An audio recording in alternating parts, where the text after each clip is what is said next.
The U.S. House Committee on Energy and Commerce has requested briefings this week by representatives of the Food and Drug Administration and Centers for Disease Control and Prevention on the deadly meningitis outbreak, which has claimed at least 12 lives and sickened more than 120 in 10 states. This rare form of meningitis is not transmissible from person to person. State and federal health officials have traced it to two types of fungi that apparently contaminated an injectable steroid used for treating lower back pain. The medication, methylprednisolone acetate, was formulated by the New England compounding Thank You for Trying Verbose. This recording will go away once the product has been purchased. Center NDCC Specialty Pharmacy in Framingham, Mass. In a separate letter to the FDA, Representative Edward Markey D. Mass, who serves on the committee and represents the district where NDCC is located, expressed concern that pharmacies compounding drugs into specialized formulations face less regulatory oversight than the actual drug manufacturers. Compounding pharmacies fall into a regulatory black hole, Markey wrote. State regulators have primary oversight responsibility over these pharmacies. However, limited state resources and varying standards and regulatory requirements affect the adequacy of state regulation. Although federal health officials have traced the fungal contamination to NDCC, the Thank You for Trying Verbose.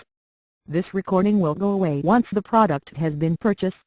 FDA is still investigating how the fungi got into the medication.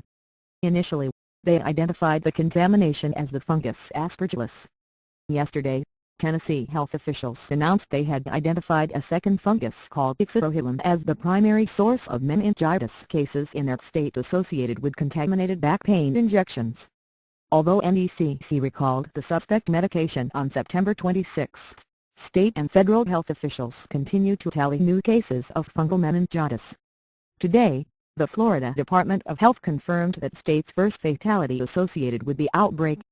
The case involved a 70-year-old man who died from fungal meningitis. Thank you for trying verbose. This recording will go away once the product has been purchased. In July, a month before health officials discovered the tainted medication. But public health officials also expect to see new cases emerge because of the disease's long incubation period. Typically, infected persons display symptoms 1 to 4 weeks after exposure. However, Tennessee health officials said they've seen incubation periods ranging from 6 to 42 days. And some experts believe there may be rare cases where patients show no symptoms for several months. The period of risk is ongoing, but the period of exposure is over, said Dr. John Draziner, Commissioner of the Tennessee Department of Health. Thank you for trying verbose. This recording will go away once the product has been purchased. Public health officials are urging people who received shots of the medication in question to call a physician if they display any unusual symptoms.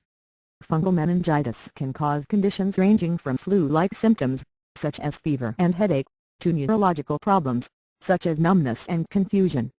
According to Draziner, antifungal medications appear to provide an effective treatment for victims of this outbreak.